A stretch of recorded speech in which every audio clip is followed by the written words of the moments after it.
আসসালামু আলাইকুম প্রিয় দর্শক, welcome back to my channel Ridwan arts world. আশা করি প্রত্যেকে ভালো আছেন।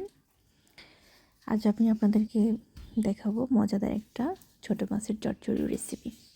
আশা করি সকলের খুব ভালো লাগবে। এটা আমরা সবাই কম বেশি পছন্দ করি।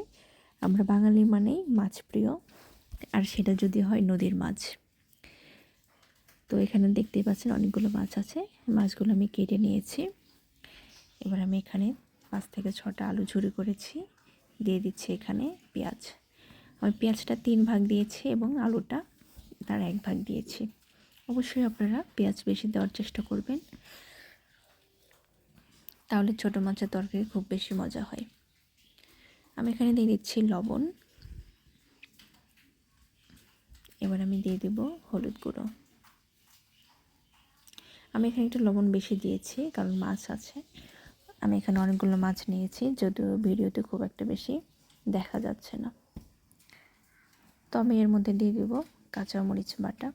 আপনারা চাইলে আস্ত কাঁচামরিচও দিতে পারেন, কোনো সমস্যা নেই, যার যেরকম ইচ্ছা। এবার আমি দিয়ে দেব সামান্য পরিমাণ আদা রসুন বাটা। এটা খুব বেশি দেবেন না, অল্প পরিমাণ দিলেই হবে, অথবা না দিলেও কোনো সমস্যা নেই, যেহেতু ছোটো মাছ। এবার আমি তেল দিয়ে দিচ্ছি। আপনারা তেল একটু বেশি দেওয়ার চেষ্টা করবেন। আমি এখানে তেল আগে অল্প দিয়ে মাখিয়ে নিচ্ছি, পরে আমি আবার একটু তেল দিব, তাহলে এই তরকারিটা খুব সুন্দর হয়, একদম নরম হয় এবং নিচে একটু পোড়া পোড়া রাখবেন, নিচে কোনো পানি রাখবেন না। গরম ভাতের সাথে তরকারিটা একবার বাসায় অবশ্যই ট্রাই করে দেখবেন। আমি জানি আপনারা বাসায় অনেকে হয়তো ট্রাই করেছেন বা অনেকের এটা পছন্দ, কিন্তু যারা এখনও করেননি তারা অবশ্যই ট্রাই করবেন। তো আমি এখানে মাছগুলো আগেই ধুয়ে নিয়েছিলাম। এখন আমি মাছগুলো দিয়ে দিচ্ছি।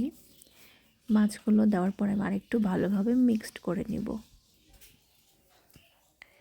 এখন আপনারা খুব বেশি মাখতে যাবেন না, তাহলে মাছগুলো দেখা যাচ্ছে নরম হয়ে যাবে।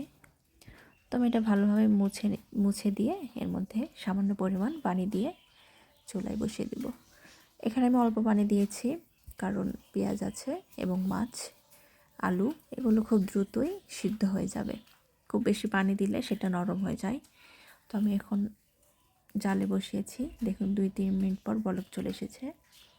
এবার আমি একবারে এটা জাল করে নেব। অন্যদিকে আমি শাক বসিয়ে দিয়েছি, 2 দিকে 2টা করছি। আমার আর একটা তরকারিও হয়ে গিয়েছে, কিন্তু রেসিপিটা আপনাদের সাথে শেয়ার করতে পারিনি সময়ের অভাবে।